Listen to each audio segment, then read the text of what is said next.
Hello friends, welcome back to Laravel tutorial. We are discussing about some quick tricks, right? So discussing about some shortcut tricks on array. Okay, the situation is, suppose in a large array, if I want to check the key value or the keys actually exist in that array or not, right? Suppose we have an array like this. So this is actually the student array. I want to check whether the email is present in the array or not. So how can we do this? We have array function. So simply just use array. So to use this array, we need to include into your page, that is the illuminate support array. So by using that, we can access this array, otherwise you will get the error. So this is the Laravel support, and just check the function exist. Okay, so actually this will check whether the values exist or not. So simply just pass the array name. So this is the main array,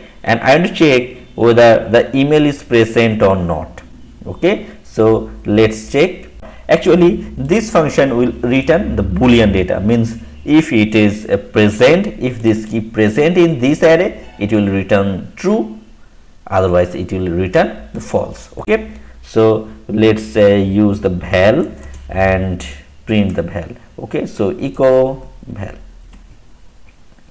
So simply if I just refresh, we are getting 1, that means true, right? Suppose I am just writing any other things, email, or suppose I write a school name or school. Okay, so whether it is present in this array or not, actually it is not present, so that time it will return the blank, means actually it's not returning anything. So if you just check the data type, so simply write var dump, and let's use, actually it's returning the false.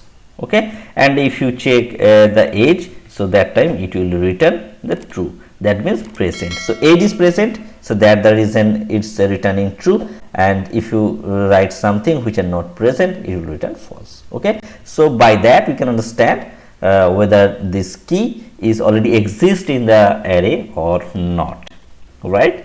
So hope it helps to you, and if it helps you, please like this and subscribe this channel for upcoming video. So we'll come with more video like this. Thanks for watching this video. Have a good day. Bye.